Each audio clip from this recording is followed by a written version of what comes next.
Écoutez et comprenez. L'étoile du berger suivie par les mages jusqu'au Messie. Élu. L'histoire des mages est une carte prophétique complète du salut, du discernement, et du passage du monde ancien au royaume. Cette histoire dit tout. Elle contient le signe, le chemin, le danger, le choix, et l'issue. L'étoile, le signe donné par Dieu. Dans Matthieu 2, les mages disent: Nous avons vu son étoile à l'Orient, et nous sommes venus pour l'adorer. Dans la Bible, une étoile n'est jamais un simple objet. Joseph voit les étoiles se prosterner. Daniel parle des étoiles comme des sages. L'Apocalypse parle d'étoiles tombantes. Jésus est appelé l'étoile brillante du matin. L'étoile est toujours un signe de révélation, jamais un décor. Elle représente la lumière qui apparaît au moment fixé par Dieu, celle qui annonce le passage, comme l'étoile a annoncé la naissance du Fils. Symboliquement, cette étoile est comprise comme un astre révélateur. Un signe dans le ciel qui ne parle pas aux foules, mais à ceux qui savent lever les yeux. Les mages, ceux qui savent lire les signes. Les mages ne sont ni des rois politiques, ni des prêtres du temple, ni des militaires, ni des foules. Ce sont des sages, des veilleurs, des lecteurs du ciel. Ils n'ont pas besoin d'un sermon. Ils n'ont pas besoin d'être convaincus. Ils voient, et ils marchent. Les mages représentent ceux qui observent, ceux qui discernent, ceux qui ne méprisent ni la science ni l'esprit, ceux qui savent que Dieu parle aussi par le ciel. Les élus sont appelés à être de cette lignée-là. Non des croyants passifs, mais des veilleurs actifs. Hérode, le pouvoir qui craint la lumière. Quand l'étoile est annoncée, Hérode est troublé. Pourquoi? Parce que la lumière menace toujours le pouvoir fondé sur l'ombre.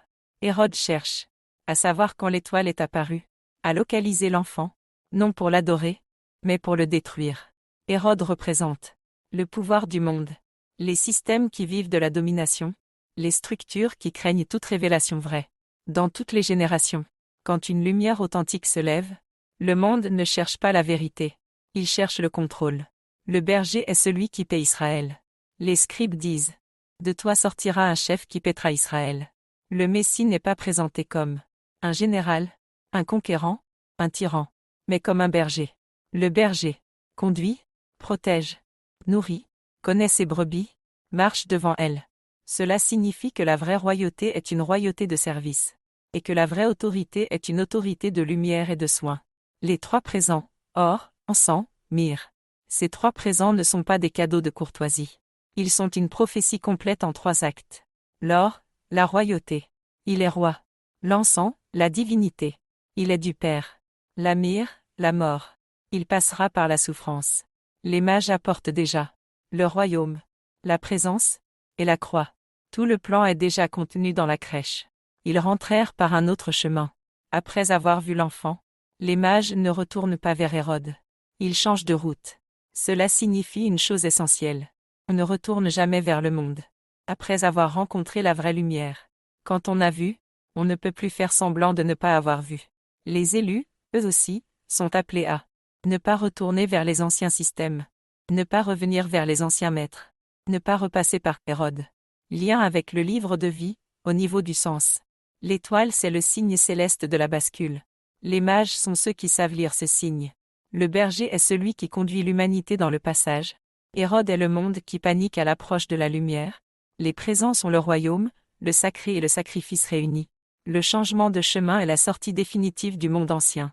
Même structure. Même message. Même logique. Message final aux élus. Élus, l'histoire des mages ne parle pas du passé. Elle parle de vous. Vous êtes appelés à lever les yeux, discerner les signes, marcher sans attendre l'aval du monde, ne pas craindre les troubles d'Hérode, reconnaître le berger, déposer ce que vous êtes, et repartir par un autre chemin. L'étoile n'est pas donnée pour la foule.